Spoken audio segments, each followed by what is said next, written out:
మా అబ్బాయిని ఎలాగైనా సరే ఐఐటి అని చెయ్యండి, మా అబ్బాయిని ఎలాగైనా సరే నిట్ కోర్సులు, గేట్ కోర్సులు, ఈ కోర్సులు, ఆ కోర్సులు చదివించండి, మీకు ఎంత కావాలంటే అంత ఇస్తాము అని చెప్పి వాళ్ళని వదిలించేసుకుంటున్నారు. ఈదైనా అదినా మేనేజ్మెంట్కి ఏం సంబంధం?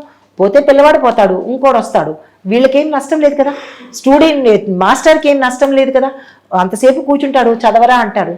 ఎంత మనిషి అంత స్ట్రెస్ ఎలా తీసుకోగలుగుతారు? ఐఐటి చదివితేనేనా, నీట్ రాస్తేనేనా, గేట్ రాస్తేనేనా మీ పిల్లవాడి స్థాయి మీరు ఎంతవరకు చేయగలరో, వాడికి ఎంత ఉందో అంతనే పెట్టండి. ప్రతి ఒక్కళ్ళు సంపాదించుకుంటున్నారు. ఈ ఐఐటీలు ఇవి లేని క్రితం మనుషులు సంపాదించుకోలేదా? మనుషులు కుటుంబాలు పోషించుకోలేదా? అది ప్రతి ఒక్క తల్లిదండ్రులు మేనేజ్మెంట్కి మీరు ఇలాంటి స్ట్రెస్ ఇవ్వకండి.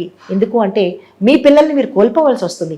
ఇటు మీకు చెప్పుకోలేక, ఇటు వాళ్ళకి చెప్పుకోలేక మధ్యలో అర్ధంతరమైన చావులు చచ్చిపోతున్నారు. కాబట్టి ఈ తప్పు